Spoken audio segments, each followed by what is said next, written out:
having maybe little more than a really funny Twitter account these days, but there is some real hope at the moment that one day Sonic the Hedgehog will return to glory in the very near future. But until then, let's cast our minds back to the time when he was a true rival to Super Mario.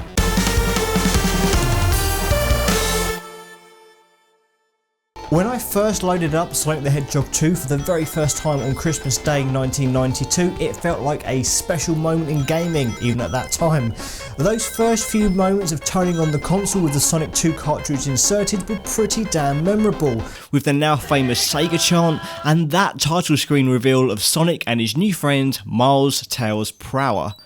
But what always stuck with me that very first time that I pressed start was the immediacy and brashness of its opening seconds. In an instant, you notice the pastel-like colour scheme of the original Sonic is replaced by this bright and colourful world, while the opening notes of the Emerald Hill Zone's theme were just so loud and confident that you had no other choice to be drawn to what was happening on screen. It makes the previous game seem utterly muted by comparison in a way that so few sequels do. Over 20 years later, and those opening moments haven't lost their impact. It helps that these 16-bit Sonic games have always felt intuitive to play. There's only a D-pad and one button to worry about after all. And Sonic 2 is also a very good looking 16-bit game.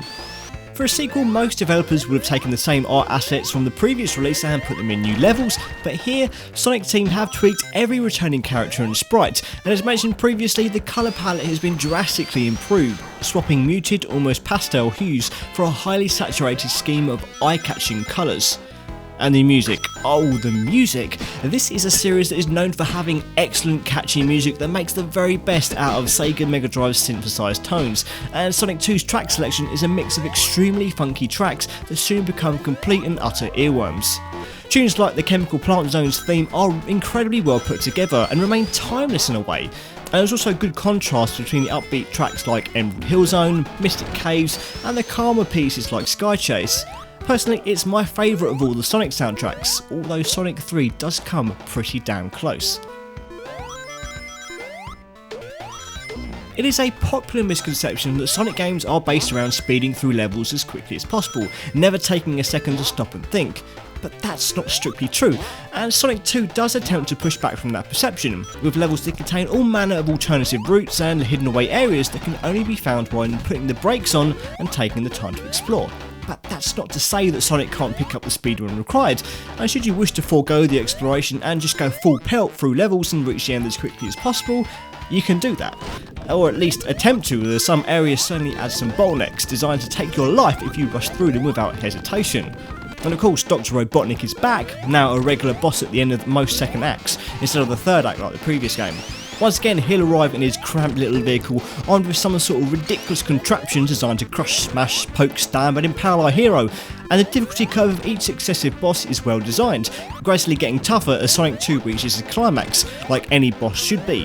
The new badniks continue to be cannon fodder for the most part, but there are a few nasty little piles of scrap that will take you down if you're not paying attention, like these praying mantis-like bots with boomerangs. That's not to say Sonic himself doesn't have backup. As mentioned earlier, this game is the debut of Tails, Sonic's two-tailed chum.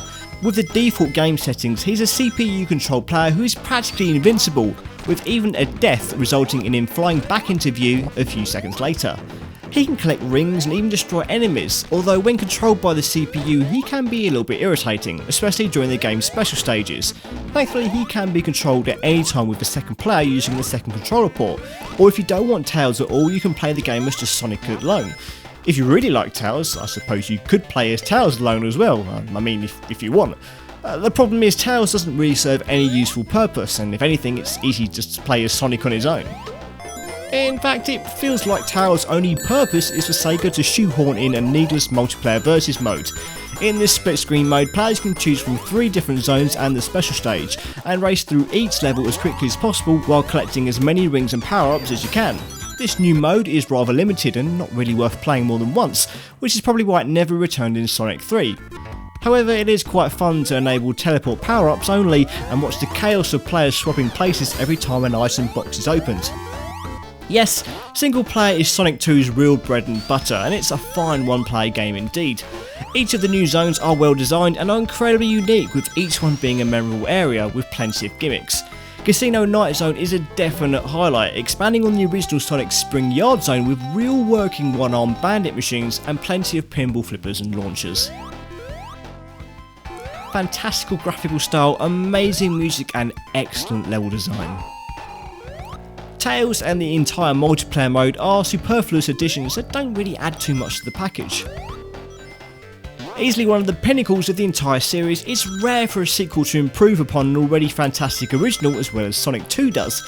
Despite a few unnecessary additions, it's an essential Mega Drive release.